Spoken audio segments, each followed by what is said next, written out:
greed, love, and power, they not go along at all. Greed is corrupted, corrupting your soul, corrupt you physically, and keep you away, far away from your loved ones. I see love being completely destroyed by greed and by power, because these destroy not only families, destroy governments, destroy nations. I have a good share to this. I love a good people, friends, family, and associates by my side for these three bad ingredients. That is why I want to share with you my experience tonight in the show, and I hope you learn from this something I learned long time ago. Greed, love, and power don't go along.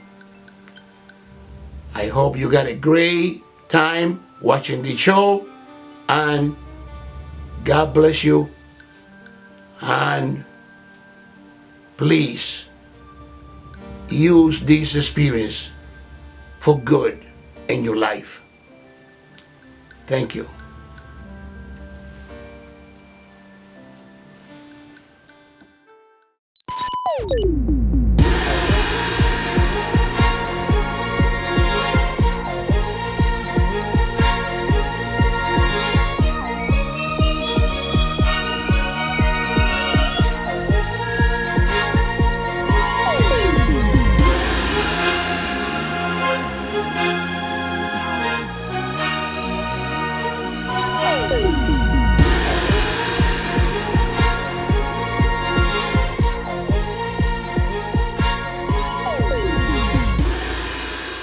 Ladies and gentlemen, I have the pleasure to introduce to you Dr. Julio Antonio del Marmol, the Cuban Thank you. Lightning. Thank you very much. Actually, I want to apologize for my lack the composure in the last show. Unfortunately, telling about stories brings so much sadness to your heart. It's hard to control sometimes. A couple of tears involuntary show into your eyes and run to your cheeks. I will be talking tonight about greed and the greed in people. Unfortunately, greed is like a cancer. They consume people. Actually, some people are greed for power. Some others are greed for money. I say money or love, but still you can have both. The soon you not let greed consume your soul. In my experience, I have a personal experience, many. I have a lady by my side that she, from the beginning, pretend to be not interested in money, don't care about money, and earn my trust, my love, and I even have a little girl with her. And I intend to spend the rest of my life with her. She's a great woman. She's not a bad woman at all. People, because we not going along or meet our expectations, don't mean they are bad people. They just were not suitable to share our life anymore. This character, I name it in the book Laurent. Laurent and the greed of Laurent show after spend several years by my side, and to the point that she actually go behind my back and do things that I never expect even my worst enemy would do, just for money. We have an individual working in an intelligence community, disguised as a patriot and freedom fighter, and working in the clandestine field with the Central Intelligence. We call it in my book Sanchez. And actually, we will, in the end to this program, show the chapter and the page where this particular thing take place in the book. Sanchez is nothing more than a double agent at the service to the master, the dollar. And those, like I said to my friends in the intelligence community before, what they offer me money. If you pay me, anybody can come with more money and overpay what you offer me. Then how you can trust me? Unfortunately, those people, they sold the soul to the devil. And for a few millions, for even a little more than a few million, they abandon their principles and ethics and the patriotism, and they don't remember what they go through in Cuba, and they come to be a mercenaries. It's nothing I hate in my life, because I don't like to hold hate ever in my heart. But it's nothing more I despise to a mercenary. A person only act behind the dollar. Well, this woman, unfortunately, decided to roll to that path. And in that path, abandoning the good principles, the love, and betray my trust, and embrace that greed that some people cannot decline, the mighty dollar. And with sadness, I can tell tonight that actually take her to a place where almost she lost her life. I protect her, she don't even know, and I intervened in her behalf because I don't want she get hurt, because she is the mother to my child, and I know when any human being ever get hurt, especially somebody related with me, and she actually don't even know that money that she loves so much only almost take it to lost her life. Greed is not good, and greed serves only one master, and that master is the evil, and the money never cleanse your heart.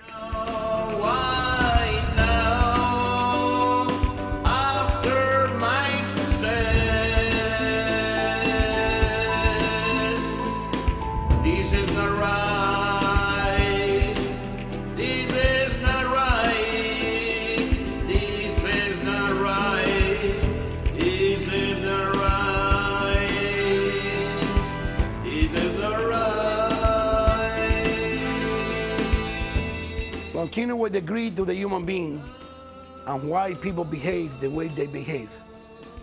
I ask myself why. That does not have logical explanation.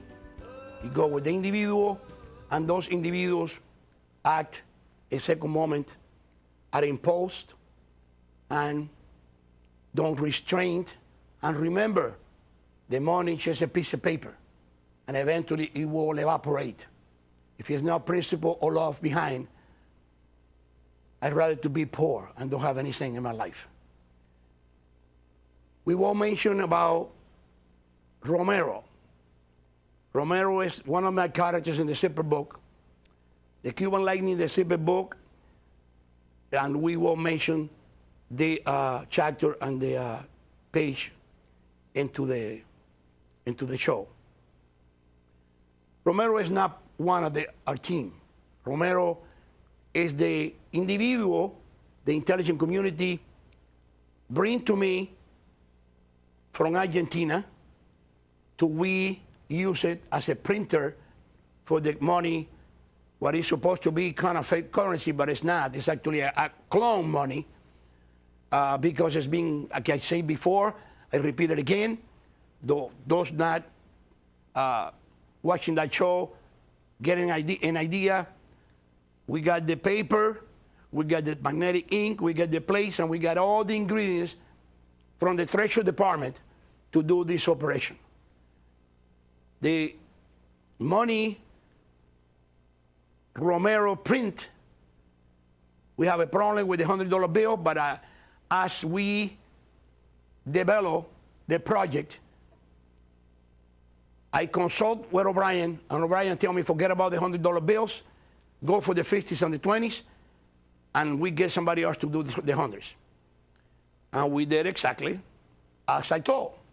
We moved to the 50s and the 20s, and we start to print mass quantities and shipping it out and leave the 100 for them.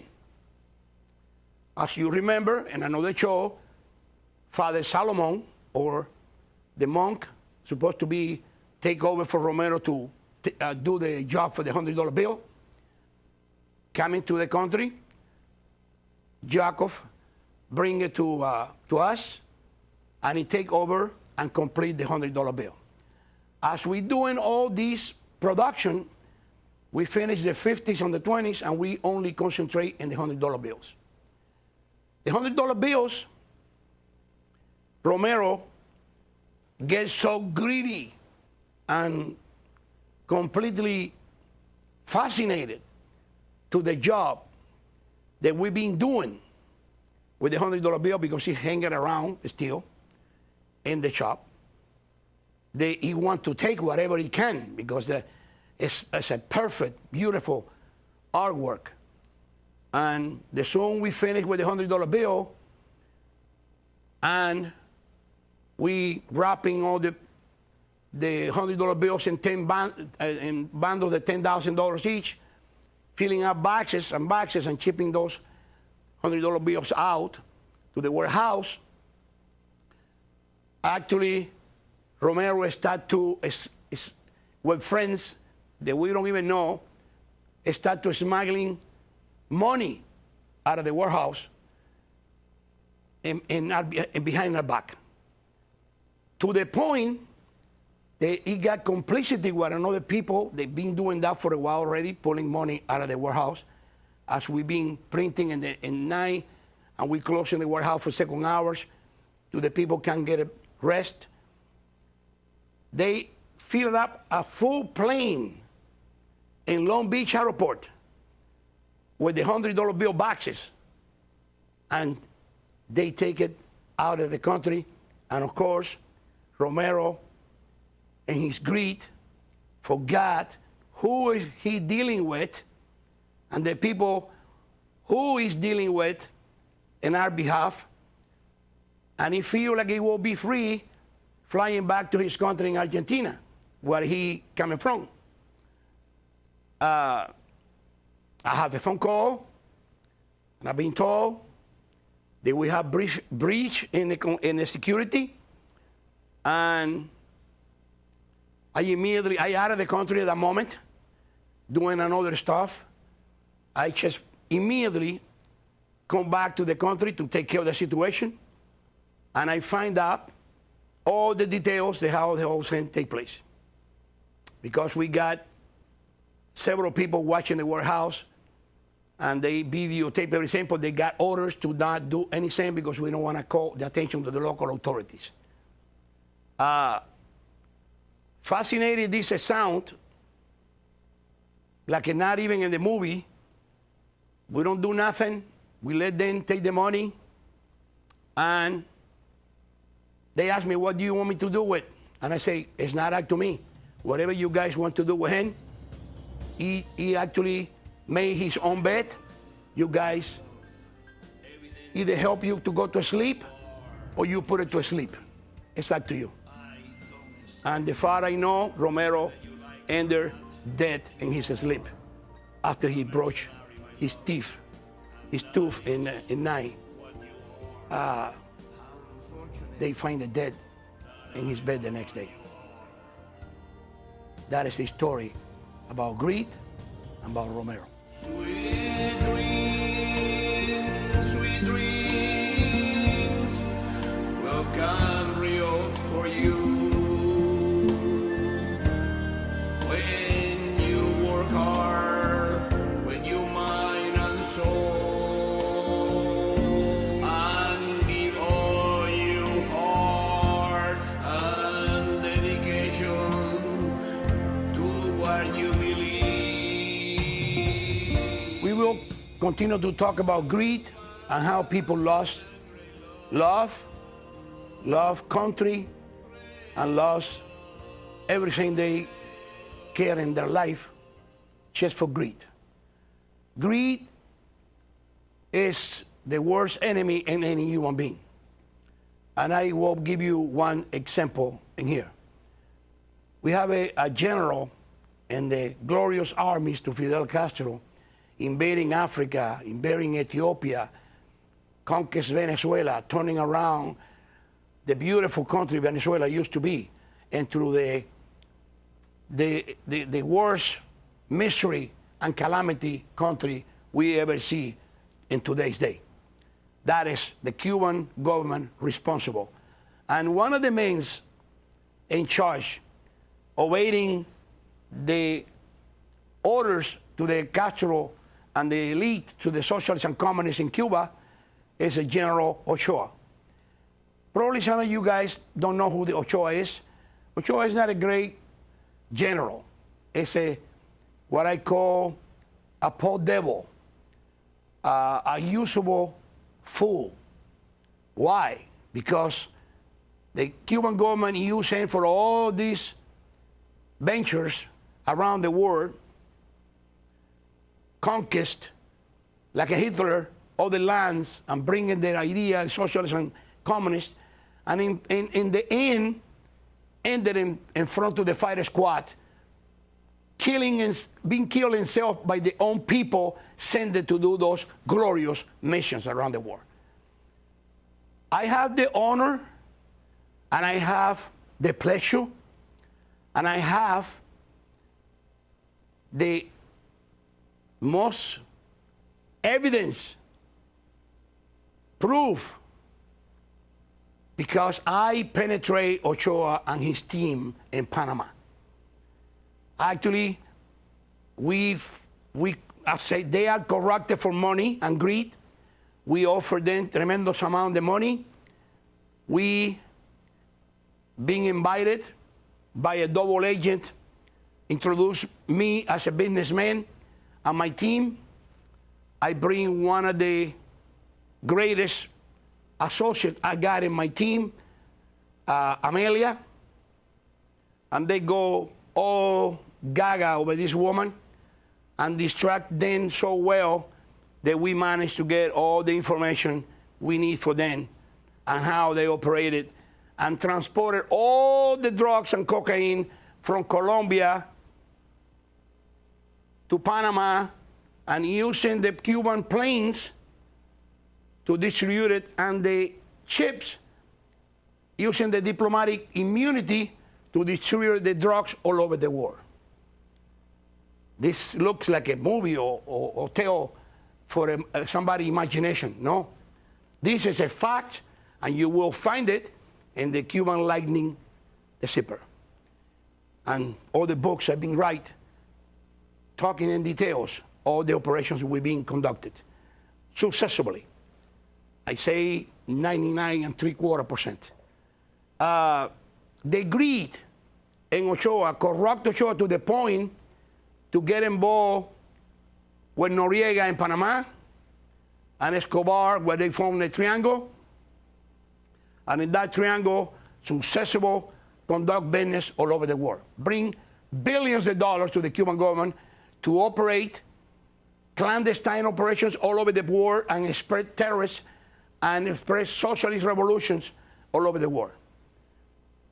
What they never calculate is they think they are smart, and they think it's like the individual think that everything he does is better than anybody else. They never calculate the power to the Holy Mighty and the power to the good and Jesus Christ.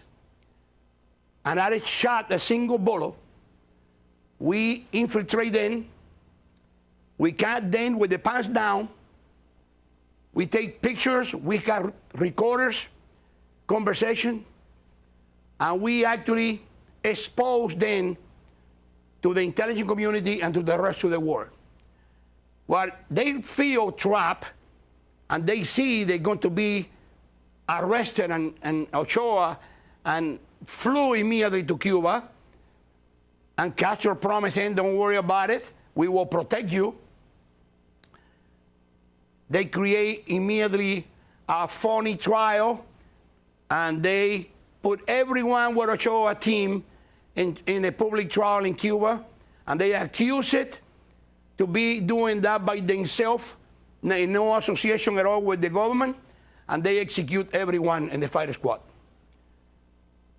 Noriega, I don't have to even tell you what happened with Noriega. We extracted from Panama and bring it and spent many years in jail in the Florida prison. And Escobar, I don't have to mention to you what happened to Escobar. Pablo ended being killed in the roof to one of the houses running from the law in Colombia. That is all what you can get when you run from with greed in your heart, now with love and goodness. Jesus Christ only protect those are good and they are in his side, not in the evil side.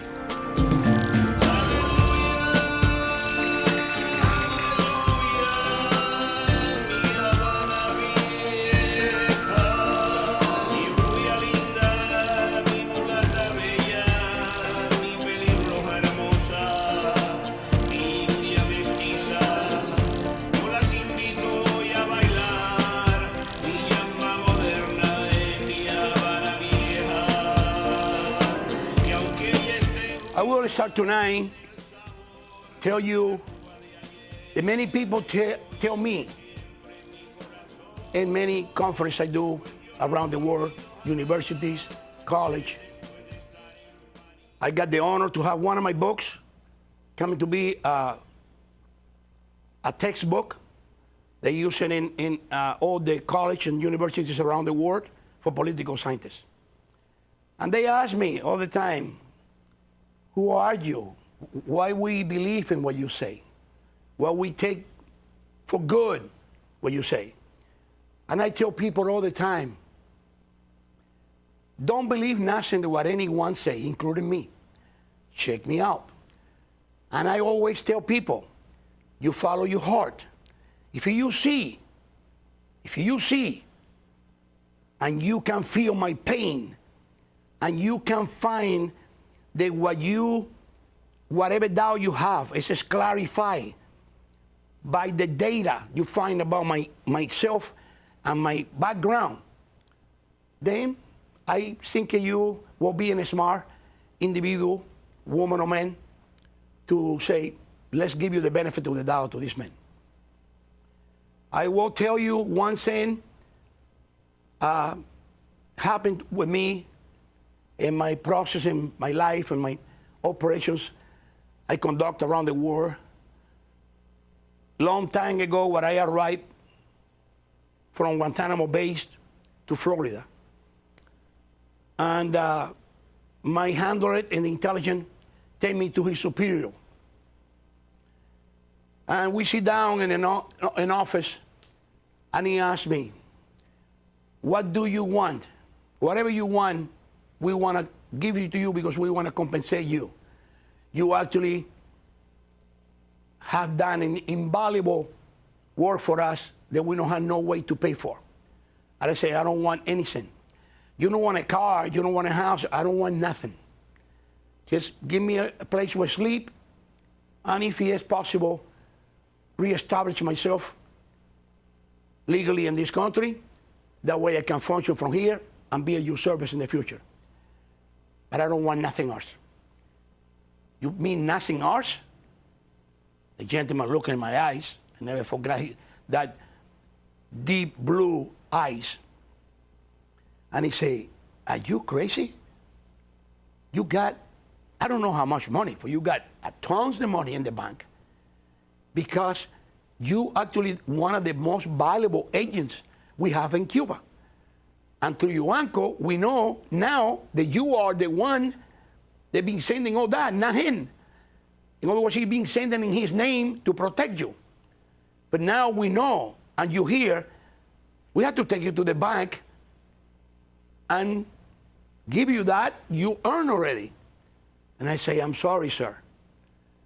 I'm 23 years old, taking consideration the people watching this tonight. 23 years old, leaving my wife, my kid, 3 years old in Cuba. Don't have nothing with me, not even a toothbrush to brush my teeth. And with the clothing I get into Guantanamo by the military, Navy servicemen and officers, they provide us with little clothes and stuff. And I look in that man in the eyes and I say, I'm not a mercenary. The man look at me and open his arms and say, mercenary? You're not. You defending your country. You help us to bring freedom back to Cuba. I say, yes, but I'm not a citizen to this country. And I never work for you. I work with you. What is a big difference? And I said, but you need money to reestablish yourself. You give me information, and I will provide you information in the future. Help me to start out. Give me the monies for the operation you want me to take in my charge, and I will do the best work I can do for you. But on the one condition, I work with you, not for you. And he reclined in his chair, and he said to me, well, this has never been done before. This is nothing I've ever heard the intelligence community accept, because you have to find the way to commit with us in your heart. That way we can get some document signed, a non-disclosure, blah, blah, blah. And I say, no, I'm not going to sign anything. I should not exist in here. Actually, I should be a ghost, because that will protect me and my family. And he looked at me, shakes his head, and he said, you know what? That has never been done before. But I assure you that you in a section, because nobody ever declined, you don't even ask me how much money is in the bank, and you don't care. And I say, I don't care. You're right. That means don't worry about it. Whatever you need to be done, we will do it. Welcome to the United States of America. And it's get out of his chair, walk towards me, give me his hand, and embrace me. I say, I never see a man like you before. And I'm going to be proud to tell my friends that I meet somebody like you. Something in life, either money or love. No matter what it is, but always they will lie if it's theirs. Something in you that Hello again, and I hope you enjoy this show tonight and learn something. I hope that we get to you and get your attention. That when you learn step by step how you can defend yourself in the future. When you see the symptoms to the socialists and communists are right to your door, how you can stop then and how you can protect you, your family, your country, and the entire world. Thank you, and I see you on the next show very soon. God bless you.